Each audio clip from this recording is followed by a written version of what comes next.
और अहम खबर, पंजाब के पूर्व डीजीपी मोहम्मद मुस्तफा के बेटे की मौत का रहस्य गहराता जा रहा है। एसआईटी जांच कर रही है। इस केस में एसआईटी को एक डायरी मिली है जिसमें कई बड़े राज शामिल हैं। एसआईटी इस डायरी में लिखी हैंडराइटिंग का मिलान करवा रही है। कई सबूतों की फोरेंसिक जांच की जाएगी। इसको लेकर एसआईटी के हेड की तरफ से क्या कुछ बताया गया, ये रिपोर्ट देखिए।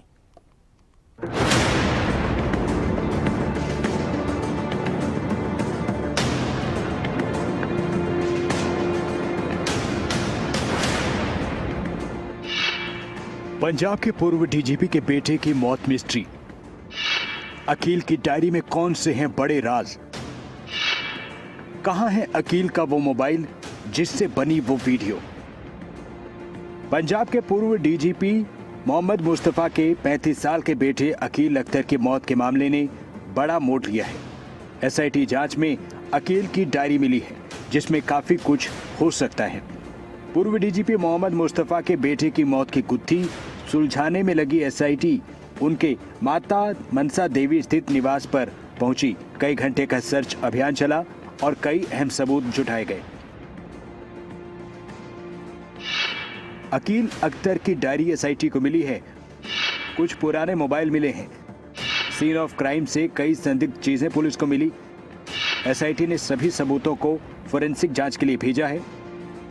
जिससे वीडियो बनाया गया वो मोबाइल अभी तक मिला नहीं है। पुलिस का दावा है कि डायरी में वही बातें दर्ज हैं जो अकील ने अपने वीडियो में कही। कुछ पन्ने में लिखे नोट्स उससे भी उलट हैं।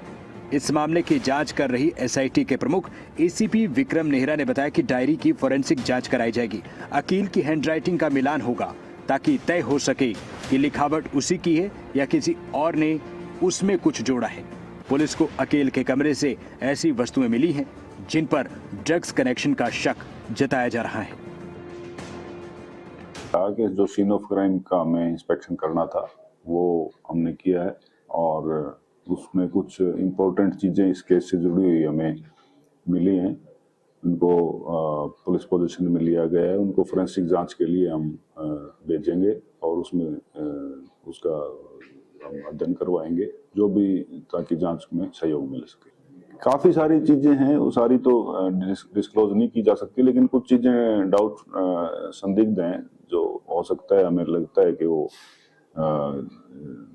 कोई नशे से संबंधित हों, लेकिन कोई ये प्राइमा फेसाई देखने में, बाकी तो जो जांच रिपोर्ट आएगी फोरेंसिक की उसी से क्लियर हो पाएगा कि वो चीज़ें क्या क्या हैं।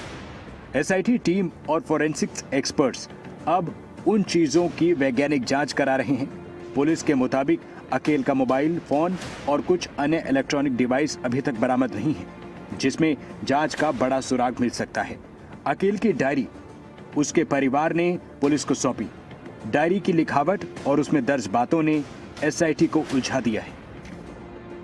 पटियाला के डी एडिक्शन सेंटर से कुछ रिकॉर्ड लिए गए हैं। डी एडिक्शन सेंटर से अकील का इलाज चल रहा था। अकील ने पटियाला के डी एडिक्शन सेंटर में 2 बार इलाज लिया। अकील पहली बार पटियाला के डी एडिक्शन सेंटर में 15 दिन रहा और दूसरी बार 2 महीने तक इसी सेंटर में रहा। ये बहुत सारी चीजें हैं इसमें। एक डी एडिक्शन सेंटर का भी हमें पता चला था पटियाला, वहां से भी हमारी टीम ने कुछ रिकॉर्ड लिया है और आज भी वहाँ के जो मैनेजर वगैरह हैं उन लोगों को हमने बुला रखा है जांच में शामिल होने के लिए। तो हमारी कोशिश है कि इस केस से संबंधित जो भी तथ्य हैं उनको हम सामने लेके आएं और उसके आधार पर कार्रवाई करें। पुलिस को जो डायरी मिली उसमें दर्ज कुछ नोट्स ऐसे हैं जिसमें अकील ने अपनी मानसिक स्थिति का जिक्र किया। कुछ में उसने घर के अंदर परेशानियों का जिक्र किया। पुलिस इन दोनों एंगल्स को समानांतर रखकर जांच कर रही है। इस केस में एफआईआर मलेर कोटला के रहने वाले शमशुद्दीन चौधरी की शिकायत पर दर्ज हुई। वो खुद को अकील अख्तर के परिवार का पड़ोसी बताता रहा है। उन्होंने अपनी शिकायत में अकील अख्तर की मौत पर शक जताया है। हालांकि शमशुद्दीन की राजनीतिक पृष्ठभूमि जांच का नया मुद्दा बन गई है। पंजाब के पूर्व डीजीपी मोहम्मद मुस्तफा को अभी तक जांच में शामिल नहीं किया गया है। उनके बेटे अकील अख्तर की मौत का रहस्य गहराता जा रहा है। अकील अख्तर की बिसरा रिपोर्ट अभी तक नहीं आई है। वो मोबाइल नहीं मिला है जिससे अकील ने वीडियो बनाई थी। एसआईटी का कहना है कि फोरेंसिक रिपोर्ट और पूछताछ के बाद मौत के कारण का खुलासा हो सकता है।